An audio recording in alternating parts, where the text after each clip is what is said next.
Hello everyone, my name is Prakash Gupta and I am Aditya's good friend. I am currently a research fellow in the University of Pittsburgh and today our topic of discussion is, as all of you know, the USMLE Step 1 will not be reporting scores anymore and they started this from 26th of January. So we will be discussing what to do now. We'll first discuss the importance of Step 1 score, how Step 1 score will eventually be replaced by some other metric, and what you can do about it. So one thing that I have seen is people don't really understand the importance of the Step 1 score. And one reason is that we have been conditioned into believing that specially in India हम school time से ही देखते रहते हैं कि like focus on scores focus on ranks school में भी फिर एंट्रेंस एग्जामिनेशन में भी रैंक्स इंपॉर्टेंट वेरी मच फिर when you go to medical school you see that prof में स्कोर्स मैटर द मोस्ट उसके बाद फिर आप पीजी का एंट्रेंस देते हो तो उसमें भी रैंक्स मैटर तो इस सब में क्या है कि we are subconsciously condition into believing that scores are everything तो स्कोर्स अच्छे हैं तो दुनिया बढ़िया है और स्कोर्स अच्छे नहीं है तो बस सब खराब है पर ऐसा है नहीं I am not saying that scores are not important, they're definitely important, but there's a perspective कि scores कहाँ important है और कहाँ important नहीं है. तो पहले आप ये समझो कि स्टेप वन स्कोर इम्पोर्टेंट क्यों था, लोग उसका करते क्या थे. तो पहले तो ये है कि see you are coming from another country, you are an international medical student, so people in the United States do not know how to judge you intellectually, academically. So they used to use step one scores. They even use the same metric for US medical students.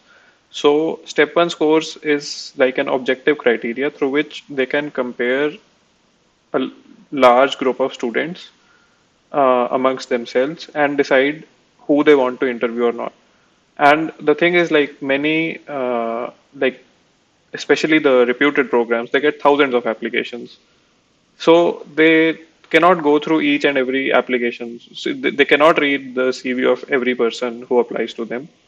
So to quickly go through the entire process, what they did was कि कुछ filter set कर दिया कि हमने इस score के ऊपर ही applicants को इंटरव्यू करना है, या सपोज उनके एप्लीकेशन आई तो स्टेप वन स्कोर के हिसाब से देख लिया कि ठीक है इतने से ऊपर स्कोर होगा तो इसको इंटरव्यू भेजेंगे, नहीं होगा तो मतलब ऐसे नॉर्मली अनलेस सपोज आपकी कोई रिकमेंडेशन आए, किसी की रेफरेंस आए, तो आपको इंटरव्यू नहीं किया जाएगा. So that is the importance of step one score. You can score very good, 270 के ऊपर लाओ, 280 ले आओ चाहे तो, बट आप ये देखो कि इसका इंटरव्यू में बहुत ज्यादा रोल नहीं रहता.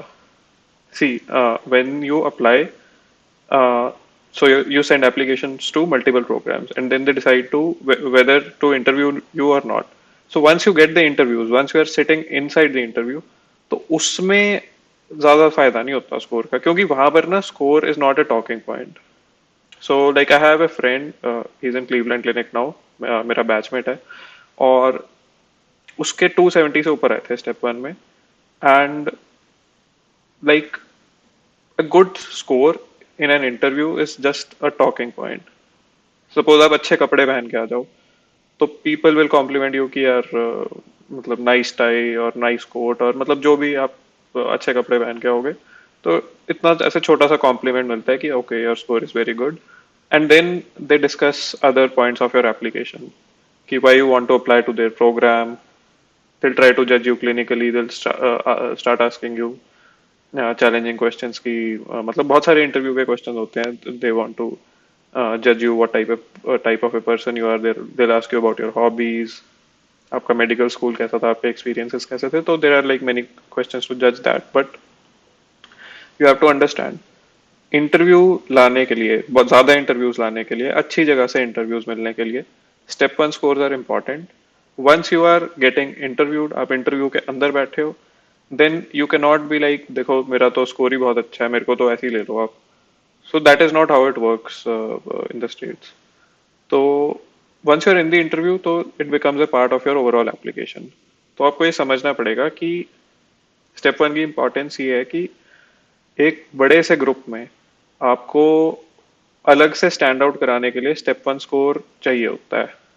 But once you are in a separate group that will be interviewed, तब आपका जो स्टेप वन स्कोर है वो इतना इंपॉर्टेंट नहीं है। If a person with A score of 250 is getting interviewed and you have 270, ऐसा नहीं होगा कि आपका स्कोर ज्यादा है इसलिए वो आपको ले लेंगे।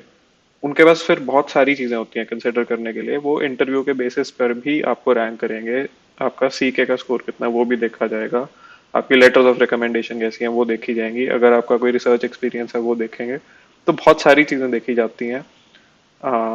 तो like this is how step one scores used to matter earlier। तो अब हम देखेंगे कि ये खत्म हो जाएगा तो उसके बाद क्या दिक्कत आएगी। तो ये खत्म हो जाएगा तो बेसिकली किसी के पास कोई ऑब्जेक्टिव मेट्रिक नहीं रहेगा। आप एक बड़े ग्रुप ऑफ स्टूडेंट्स में से ये फिल्टर आउट करने का कि किसको इंटरव्यू भेजा जाए और किसको ना भेजा जाए। So suppose 1000 applicants apply, of course the programme directors can not go through each and every application. तो ये आपको समझना पड़ेगा। तो like I have heard this a lot कि सीके का जो स्कोर है that will become a replacement for the step one score. तो पहले हम सीके की इंपॉर्टेंस समझते हैं। तो यार देखो C K, see if you get a good score in step 1, you are supposed to maintain that score or get a higher score in step 2 CK. I'll make a separate video on USMLE step 2, so you can watch that to go into detail कि step 2 क्या है क्या नहीं है। अगर आपका score step 1 में खराब है तो step 2 was like a second chance for you कि आप you get a very good score in step 2 and prove to the people who are interviewing you that you are academically good. Maybe because of some unfortunate circumstances you didn't get a good step 1 score, or probably like you improved a lot between step 1 and step 2. So तो उस तरीके से it contributed to your application. सी के का जो score है that was less important than step one का score because like it's just how it is. इसका कुछ कर नहीं सकते। इसका कोई स्पेसिफिक रीजन भी नहीं है। इवन दो स्टेप टू जजेस clinical acumen more than step one, but still people use step one scores to compare you. एक रीजन और भी है। See, when people in the US apply to a residency, they're usually MS4. MS4 मतलब fourth year medical student. So fourth year is the final year of medical school. When many people from India or from any other country apply, they are usually either research fellows or they complete their medical school, then they wait for 1 year, then they apply the next year. So they R post interns या like house job कर रहे होते हैं। कुछ तो खाली भी बैठे होते हैं। तो मतलब basically they finish medical school and then apply. तो lot of international medical students have step 2 scores when they apply, but many US students probably they have given step 2 CK, probably they have still not given step 2 CK. So I'm not saying these are the majority, but still many students in the US apply without a step 2 CK score.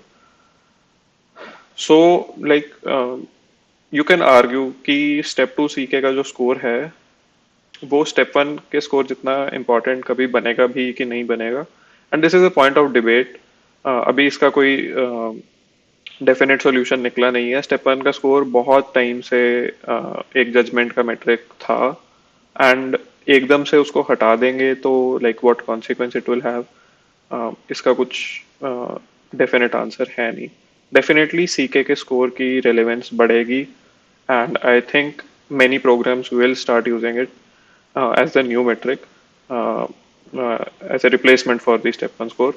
But I don't think all the programs will start doing this. And since US students do not take step 2 CK that early, or like even if they take it, they don't have their scores when they apply for the match process. तो अब मतलब फिर ये दिक्कत की चीज है कि सीके का स्कोर स्टेप वन स्कोर जितना इंपॉर्टेंट कभी होगा भी कि नहीं। तो क्या implications है? One thing is without the step one scores, see step one का जो जो स्कोर का अबॉलिशन है वो एक अलग बॉडी करती है. जो रेजिडेंसी प्रोग्राम्स हैं they are separate from that body. So residency programs will obviously have a hard time filtering out your applications without your step 1 scores. I think बहुत सारे जो प्रोग्राम्स हैं वो स्टेप 2 सीखे का स्कोर रिप्लेसमेंट की तरह यूज करना शुरू कर देंगे, but probably not all of them. American students पे ये implication है that they might start taking their USMLE Step 2 CK early, so that they can apply with the score, so that like if programs are using Step 2 CK as a score metric, so तो मतलब सबको level playing field मिलेगा फिर. International students का देखो यार, जब भी किसी एक सिस्टम में अक्यूट चेंज आता है और उसमें बहुत सारे स्ट्रेटा के लोग अप्लाई कर रहे होते हैं, तो सबसे लोअर स्ट्रेटा है, सबसे जो जिसको कहते हैं कि सबसे कम इम्पोर्टेंट जो लोग हैं उनको सबसे ज़्यादा नुकसान होता है.